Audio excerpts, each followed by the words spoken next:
Christ and Culture. It's not just the name of a book by H. Richard Niebuhr. It describes a tension Christians have sensed from the very earliest days of the church. That tension is the question of how to navigate the often competing loyalties of living as Christian disciples within the broader culture. As Niebuhr so helpfully points out, there have been several distinctive ways that different Christians and Christian groups have tried to navigate this tension.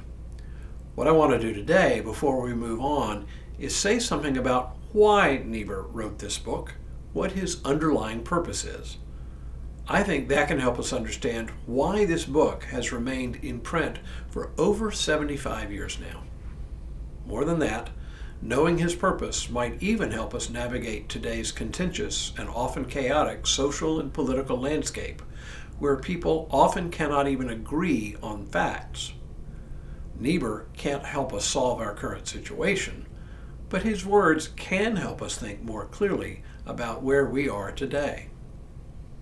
Hello, I'm Stuart Baskin, pastor of First Presbyterian Church of Tyler, Texas, and this is your daily devotional for Wednesday, August 20th, 2025. The post-World War II years in America were optimistic years in very many ways. America had successfully turned back the tide of fascism. The Great Depression, which had lingered right up to the war years, was over. Americans had a great sense of confidence and hope that their world was only improving. During the same years, there were two undercurrents affecting the churches in America, though.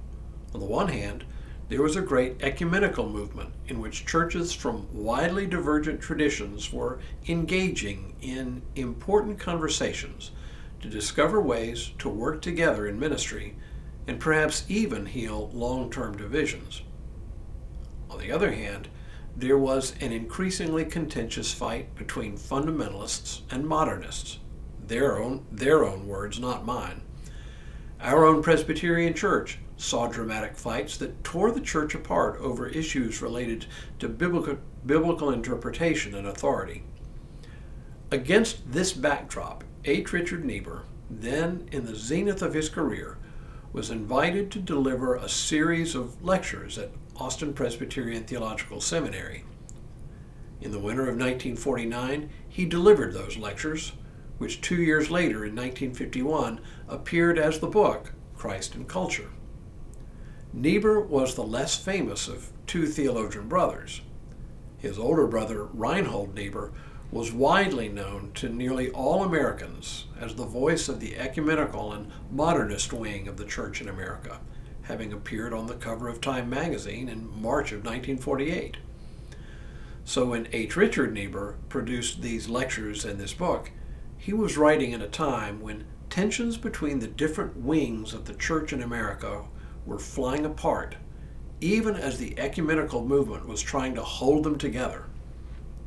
Read against this backdrop, it becomes clear what Niebuhr was after. In his words, it is the purpose of the following chapters to set forth typical Christian answers to the problem of Christ and culture, and so contribute to the mutual understanding of variant and often conflicting Christian groups. The belief which lies back of this effort, however, is the conviction that Christ as living Lord is answering the question in the totality of history and life in a fashion which transcends the wisdom of all his interpreters, yet their partial insights and their necessary conflicts. In other words, for Niebuhr, no one part of the church can ever lay claim to a perfect understanding of Christ and what Christ calls the church to be and do in every age. It is only the whole church, with all its conflict and all its diversity, that expresses a relatively complete picture of Christian life.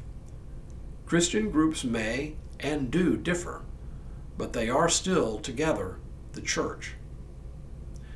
As you can probably tell, this is a call for the broadest possible ecumenism, the broadest possible understanding of the church. It transcends every tradition, even though each person must, as Niebuhr did, stand firmly within a particular tradition. His call, in short, was for mutual understanding at a time when circumstances were tearing the church apart. Which brings me back to our own day and our own time. If anything, the situation has only intensified.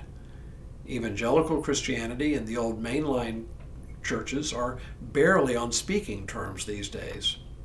To add to the seriousness of things, political and social forces seem to be tearing at the fabric of American life.